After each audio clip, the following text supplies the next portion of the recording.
आप देख रहे हैं मीडिया श्रावस्ती न्यूज। मैं इस अवसर पर सभी प्रदेश की अपनी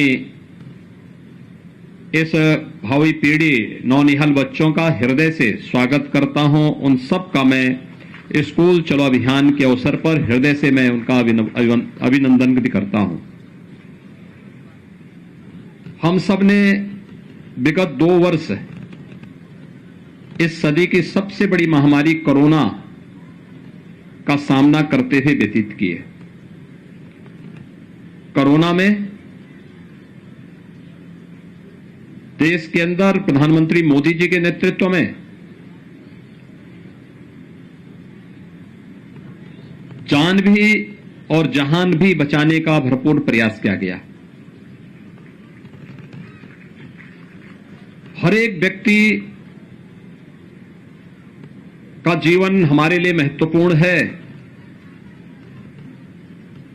उसके जीवन को बचाने के लिए फ्री में टेस्ट, फ्री में उपचार और फ्री में वैक्सीन की व्यवस्था भी की गई।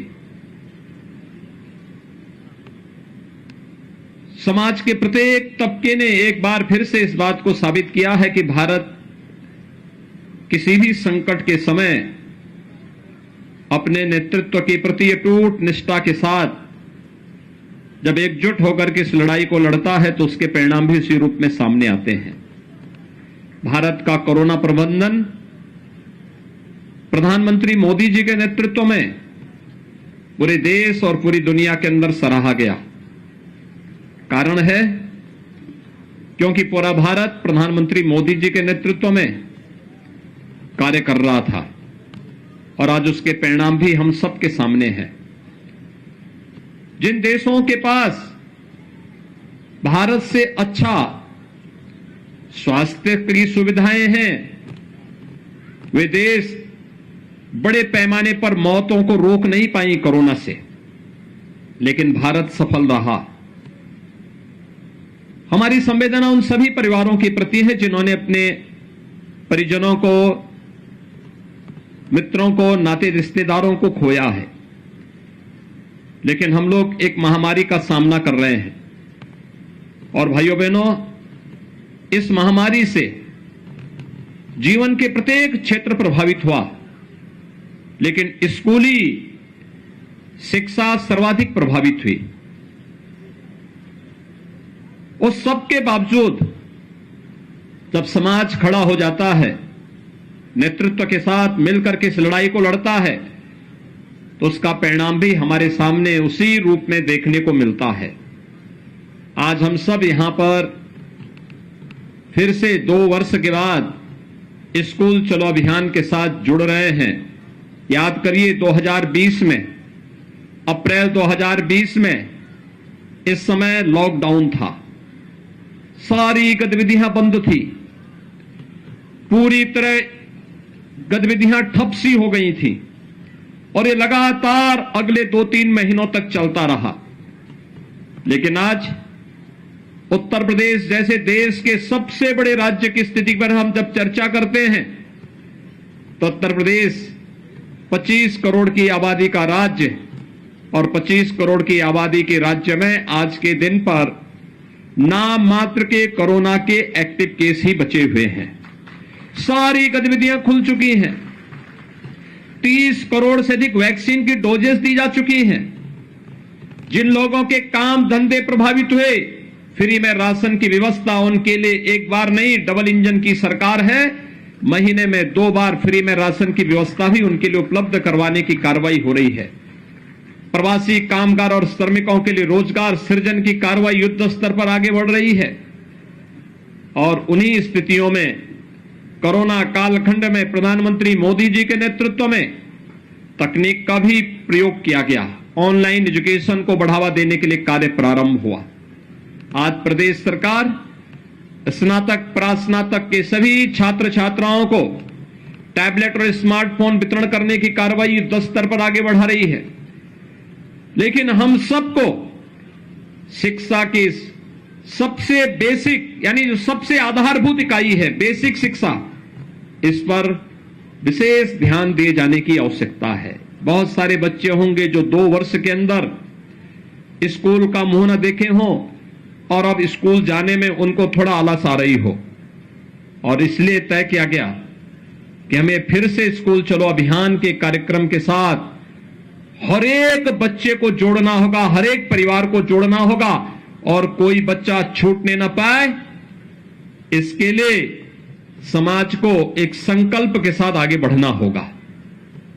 भाइयों बहनों, शिक्षा यह एकमात्र साधन है जो प्रत्येक व्यक्ति के जीवन में परिवर्तन का कारक बन सकती है। शिक्षा ही वास्तव में प्रत्येक नागरिक को एक सही दिशा दे सकती है, हर एक व्यक्ति के सर्वांगीण विकास का आधारशिला खड़ी कर सकती है। और याद रखना, जब व्यक्ति सक्षम होगा तो समाज भी सक्षम होगा, और समाज सक्षम होगा तो राष्ट्र स्वयं ही सशक्त होता हुआ दिखाई देगा। और राष्ट्र की आधारभूत सक्षम होने के लिए जिस एक प्रयास की सर्वाधिक आवश्यकता होती है वह है कि हम हर व्यक्ति को, हर बच्चे को शिक्षित करें।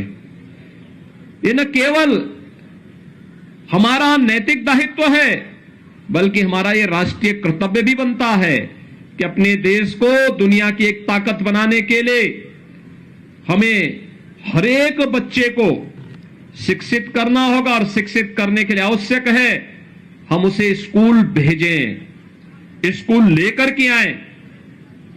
इसके लिए मैं आह्वान करूंगा प्रदेश भर की सभी बेसिक शिक्षा परिषद से जुड़े हुए जितने भी हमारे प्रधानाचार्य, शिक्षक और इस विभाग से जुड़े हुए अन्य कर्मी हैं, उन सब से मैं इस बारे में आग्रह करूंगा कि वे तो इस अभियान का हिस्सा बने ही, ग्राम पंचायत और नगर निकाय में जुड़े हुए जनप्रतिनिधियों से भी मैं इस बारे में अपील करूंगा कि वे लोग भी इस बात को सुनिश्चित करें कि अगले 1 महीने के अंदर चलने वाले इस अभियान के क्रम में घर घर जाकर के एक एक घर में दस्तक दीजिए और पूछिए कोई बच्चा ऐसा तो नहीं जो स्कूल जाने से वंचित रह गया हो या रह रहा हो। उसको स्कूल ले जाना, नजदीक के स्कूल में उसका रजिस्ट्रेशन करवाना, उस बच्चे को uniform, bag, books, shoes, socks, sweater, ये सभी प्रकार की सुविधाओं से आच्छादित करने की तैयारी करना। इस पूरे कार्यक्रम को अगर हम जोड़ते हैं, इस पूरे कार्यक्रम को एक साथ आगे बढ़ाते हैं, तो भाइयों बहनों, इससे बढ़कर के पवित्र कार्य दूसरा हो ही नहीं सकता है। श्रीमद् भगवत गीता भी तो यही कहती है कि किसी को ज्ञानवान बना देना ही ये जीवन का सबसे पवित्र कार्य है, और इसका आधार कोई बन सकता है तो शिक्षा बनेगी, शिक्षा।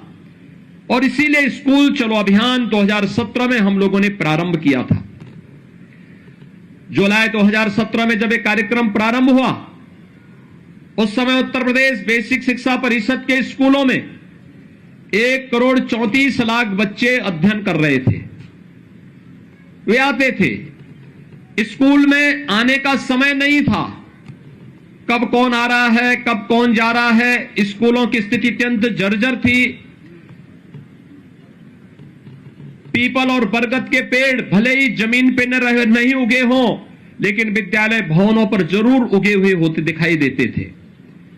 क्लास की स्थिति खराब थी, पेयजल की व्यवस्था नहीं थी, बालक बालिकाओं के लिए टॉयलेट की व्यवस्था नहीं थी, मिड डे मील की कोई पुरसा हल नहीं था। एक प्रकार की अव्यवस्था और अराजकता का वातावरण देखने को मिलता था। स्कूल आने वालों की संख्या कम, छोड़ने वालों की संख्या ज्यादा दिखाई दे रही थी। लेकिन आज जब लगातार 3 वर्ष तक स्कूल चलो अभियान प्रारंभ हुआ, आगे बढ़ा, तो मात्र 3 वर्ष के अंदर उत्तर प्रदेश में बेसिक शिक्षा परिषद के स्कूलों में 1,80,00,000 बच्चे इन्हीं विद्यालयों के में अपना नामांकन करा करके वहां पर अध्ययन के साथ जुड़े और उस बेसिक शिक्षा परिषद के साथ जुड़ करके शिक्षा की आधारशिला को मजबूती प्रदान करने में अभिभावकों ने अपना योगदान दिया। तो बच्चों ने आकर के इन स्कूलों को फिर से एक बार यहां की रौनक को बढ़ाने का काम भी किया। इस दौरान प्रयास हुए, हमने हर बच्चे को बैग, बुक्स, 2 यूनिफॉर्म, जूते, मोजे, स्वेटर, ये सभी कुछ उपलब्ध करवाने का कार्य किया। लेकिन साथ ही साथ ऑपरेशन कायाकल्प के माध्यम से हमारे माननीय जनप्रतिनिधियों ने, शिक्षा विभाग के अधिकारियों ने, पुरातन छात्रों ने, समाज के जागरूक नागरिकों ने, सबने मिलकर के एक अभियान प्रारंभ किया। और वह अभियान था जिसमें एक एक विद्यालय गोद लेकर के और उन विद्यालयों में अच्छी फ्लोरिंग बना देना, साफ सफाई की व्यवस्था कर देना, वॉल पेंटिंग की व्यवस्था करना, वहां पर बच्चों के लिए जो भी अन्य रोचक कार्य हो सकते हैं, सेपरेट टॉयलेट की व्यवस्था करना, पेयजल की व्यवस्था करना, वहां पर विद्युत की आपूर्ति हो सके, इसके लिए भी प्रयास प्रारंभ हुए। फर्नीचर देने के कार्य प्रारंभ हुए।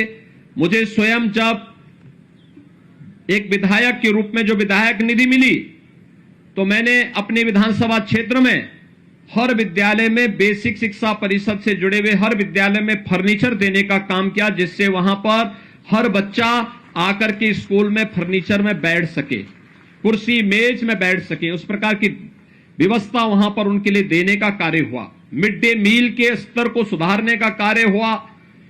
और देखते ही देखते 1,58,000 जो विद्यालय थे बेसिक शिक्षा परिषद के, इनमें से 90,000 से अधिक विद्यालयों में ये सभी प्रकार की सुविधाओं से इसे आच्छादित करने का कार्य हुआ। आज ये बढ़कर के 1,34,000 तक पहुंच चुकी है। लेकिन अभी भी बहुत सारे विद्यालय हैं जिन्हें ऑपरेशन कायाकल्प के साथ जोड़ना है।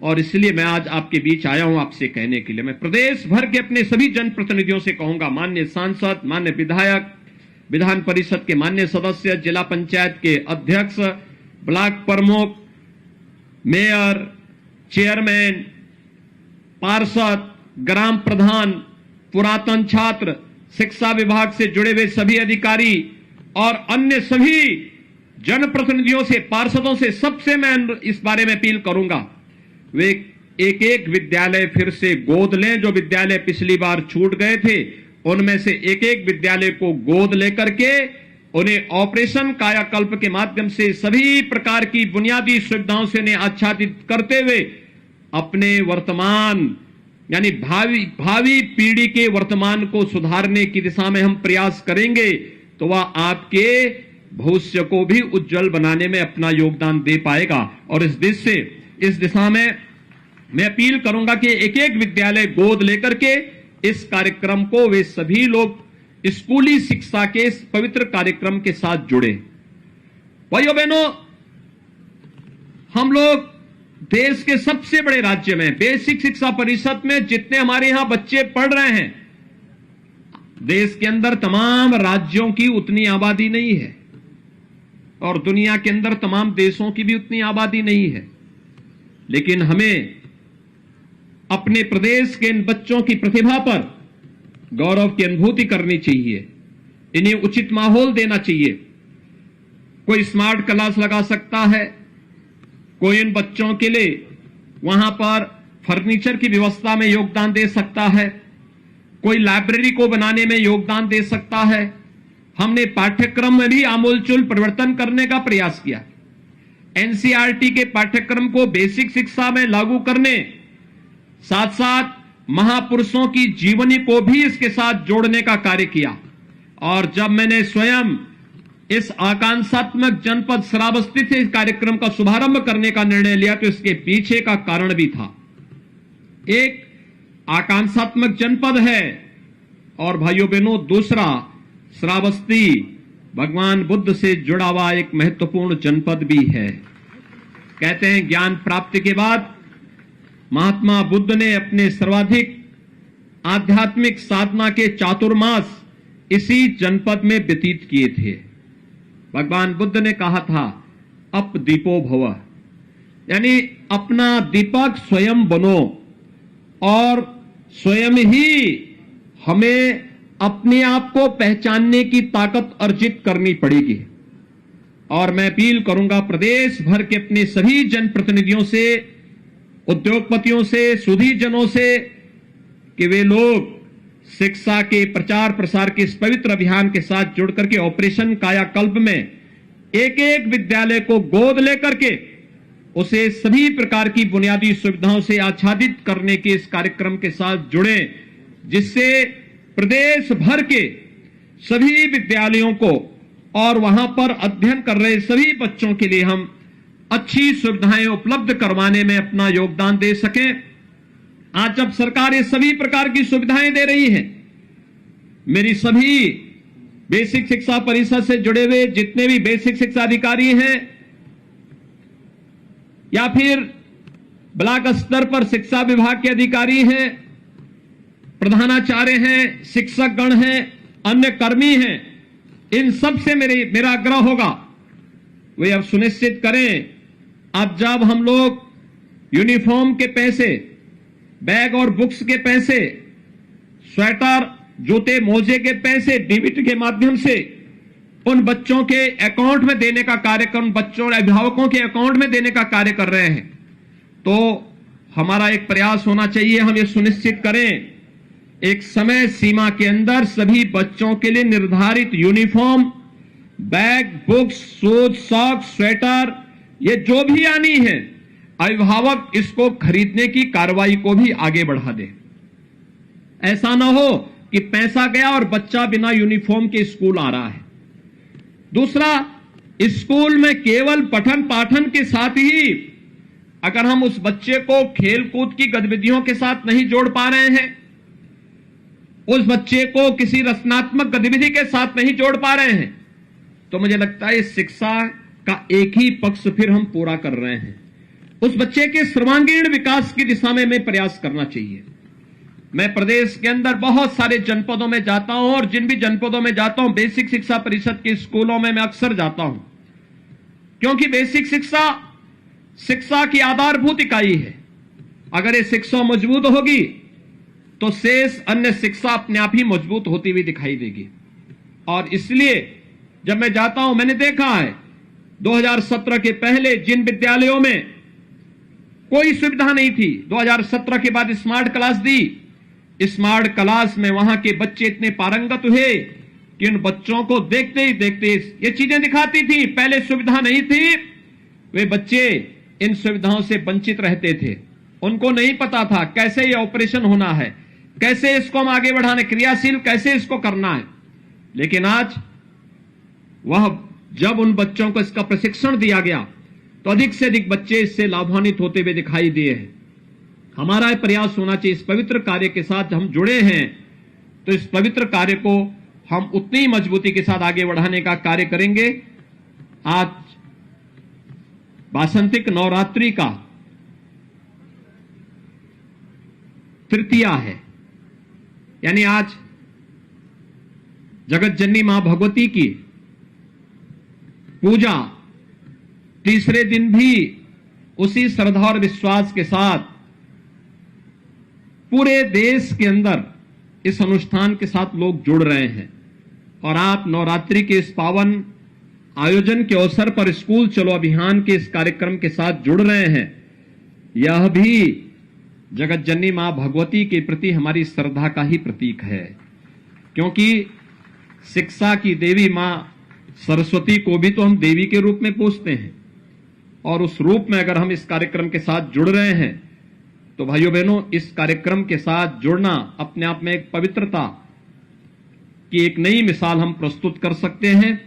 एक बार फिर से स्कूल चलो अभियान के साथ जुड़े हुए प्रदेश भर के सभी जितने भी हमारे स्कूल, बेसिक शिक्षा परिषद के स्कूल हैं, इन सभी को मैं आह्वान करूंगा कि अगले एक माह के अंदर जो आपके सामने लक्ष्य है कि कोई भी बच्चा छूटने ना पाए, कोई भी हो, वह स्थायी हो या प्रवासी हो, यहां तक कि अगर कोई कामगार, प्रवासी कामगार और श्रमिक भी यहां पर यूपी में आकर के काम कर रहा है और वह कुछ ही दिन के लिए आया है, 4 महीने 6 महीने के लिए आया है, तो भी हम उसका प्रवेश, उनके बच्चों को प्रवेश जरूर करवा लें। 3 से 5 साल तक के बच्चों को मिनी आंगनबाड़ी में प्री प्राइमरी के रूप में से आगे बढ़ाने की कार्रवाई हमें आगे बढ़ा देनी चाहिए। और 5 साल से ऊपर के बच्चे बेसिक शिक्षा परिषद के स्कूलों में जाएं और स्कूलों में जा करके वहां पर पठन पाठन के साथ जुड़े, अक्षर ज्ञान के साथ जुड़े, अपने भविष्य को संवारने का कार्य करें। उन बच्चों के लिए उस प्रकार का माहौल देना, ये बेसिक शिक्षा परिषद के अधिकारियों के साथ साथ पूरा विभाग इसके साथ जुड़े और पूरा समाज उनके सहयोग के लिए अगर खड़ा होगा तो देखते ही देखते बेसिक शिक्षा परिषद की पूरी कायाकल्प होती हुई दिखाई देगी। एक कायाकल्प केवल बेसिक शिक्षा की नहीं होगी, पूरी शिक्षा व्यवस्था की होगी। और इससे होने वाले जो एक व्यापक परिवर्तन होंगे, इसका लाभ समाज और पूरे देश को लंबे समय तक प्राप्त होता रहेगा।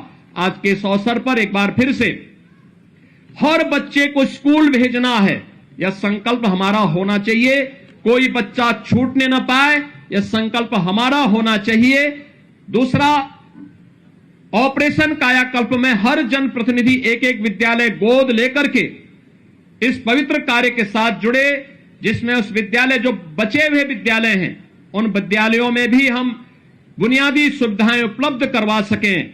उनकी फ्लोरिंग को ठीक करना, बालक बालिकाओं के लिए टॉयलेट बनाने की कार्रवाई अलग करना, बनाना, पेयजल की व्यवस्था उपलब्ध कराना, फर्नीचर की व्यवस्था, स्मार्ट क्लास, लाइब्रेरी और अन्य बुनियादी सुविधाएं भी हम वहां उपलब्ध करवाने का कार्य करें। सोलर पैनल की व्यवस्था हो, ये सभी चीजें अगर हम वहां उपलब्ध करवाते हैं तो आप देखेंगे कि बहुत जल्दी सभी विद्यालय न केवल उसके साथ आगे बढ़ेंगे बल्कि बेसिक शिक्षा परिषद का पूरा कायाकल्प होता हुआ दिखाई देगा। और यह लोगों के लिए व्यापक परिवर्तन का कारक बनेगा, जो प्रदेश के विकास को एक द्रुत गति से आगे बढ़ाने में सहायक होगा। और साथ साथ मेरा आह्वान होगा कि जो भी ये कार्यक्रम चल रहे हैं, इन कार्यक्रमों की नियमित समीक्षा, प्रधानाचार्य प्रतिदिन इसकी समीक्षा करे, कौन बच्चे आ रहे हैं, कौन नहीं आ रहे हैं। उन बच्चों की रिपोर्ट कार्ड से साल में कम से कम 3 से 4 बार अभिभावकों के साथ बैठक करना, उनके साथ संगोष्ठी करना, उनके साथ बैठक करना, 4 बार कम से कम उनके साथ बैठे। हर तीसरे महीने अभिभावकों के साथ एक बैठक जरूर हो। यह विद्यालय का जो समय है उसके बाद या उससे पहले आप करें, या रविवार के दिन करें।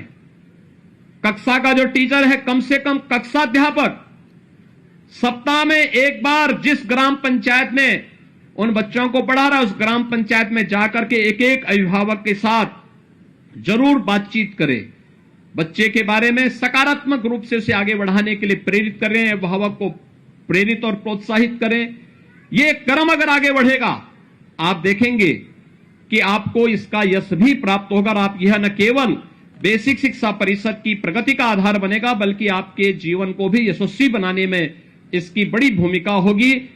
एक बार फिर से नियमित समीक्षा इस बात की भी कि डीबीटी के माध्यम से जिन बच्चों के अभिभावकों के अकाउंट में पैसा चला गया है, उसकी सूची लेकर के यह सुनिश्चित करना कि उन बच्चों के लिए यूनिफॉर्म समय पे बन जाए, बच्चे अपने निर्धारित यूनिफॉर्म में स्कूल आए, बैग बुक्स है, जूते मोजे हैं, सर्दियों में स्वेटर है, ये सभी उन बच्चों को उपलब्ध हो और समयबद्ध ढंग से इस कार्यक्रम को हम आगे बढ़ा सकेंगे। एक बार फिर से यहां पर बेसिक शिक्षा विभाग को अंतर विभागीय समन्वय के साथ आगे बढ़ने की कार्रवाई को और तेजी से आगे बढ़ाना होगा, जिसमें ग्राम्य विकास, पंचायती राज, नगर विकास, बाल विकास और पुष्टाहार, इन सभी विभागों को आगे बढ़ाना, एक साथ जोड़ना। यह अंतर विभागीय समन्वय में बड़ी ताकत है।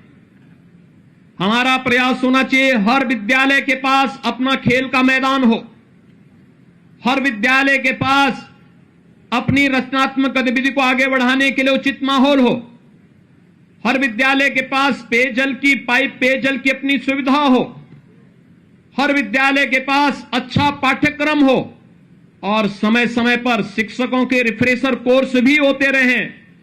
समय के अनुरूप हम अपने आप को ढाल सकें, तकनीक से हम आच्छादित हो सकें।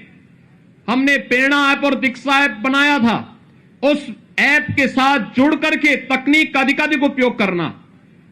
अगर भविष्य में कभी कोरोना जैसी कोई महामारी आती है तो उस समय भी हमारे स्कूली बच्चे कहीं भी शिक्षा से वंचित न होने पाए, ऑनलाइन एजुकेशन के लिए हम उनको तैयार कर सके, हमारी स्मार्ट क्लासेस तैयार रहें, हम उनके स्मार्टफोन पर या उनके घर में जो एलईडी होगा या उनके घर में जो टेलीविजन होगा उसके माध्यम से इस पाठ्यक्रम को घर घर तक पहुंचाने का कार्य कर सकें। हमें तकनीक को इतनी विकसित करनी होगी, इस दिशा में आगे बढ़ाने की आवश्यकता है। और मेरा विश्वास है एक बार अगर सामूहिक रूप से हम सब मिलकर के इस कार्यक्रम के साथ जुड़ जाएंगे, कोई कारण नहीं कि कार्य संभव न हो, हर कार्य संभव हो सकता है। उत्तर प्रदेश जैसे राज्य में इसको और भी मजबूती के साथ आगे बढ़ाया जा सकता है। मैं एक बार फिर से बेसिक शिक्षा परिषद को स्कूल चलो अभियान के कार्यक्रम को आगे बढ़ाने के लिए हृदय से बधाई देता हूं और विश्वास व्यक्त करता हूं कि शासकीय स्तर पर भी हर सप्ताह इसकी समीक्षा हो कि कितने बच्चे अपना नामांकन कराए हैं और कितने अभिभावकों के साथ संवाद का एक कार्यक्रम आगे बढ़ रहा है और हम मजबूती के साथ इस कार्यक्रम को सफलतापूर्वक आगे बढ़ाने का कार्य कर रहे हैं। मैं एक बार फिर से पूरे प्रदेश भर के सभी बच्चों को, जो नौनिहाल बच्चे हैं 1 से लेके 8वीं तक की क्लास में जिनका प्रवेश होना है, इन सभी बच्चों को आज मैं एक बार फिर से हृदय से स्कूल चलो अभियान के लिए हृदय से बधाई देता हूं। उन्हें नवरात्रि की हृदय से शुभकामनाएं देता हूं, उनके उज्जवल भविष्य की कामना करता हूं और विश्वास व्यक्त करता हूं कि हम सब स्कूल जाकर के अच्छा पढ़ेंगे, अच्छा करने का प्रयास करेंगे, अच्छा नागरिक बनेंगे और देश को अपना सशक्त बनाने में अपना योगदान दे पाएंगे। एक बार फिर से मैं आप सबके प्रति नवरात्रि की और रामनवमी की हृदय से मंगलमय शुभकामनाएं देते हुए अपनी वाणी को यहीं पे विराम देता हूं। धन्यवाद। जय हिंद।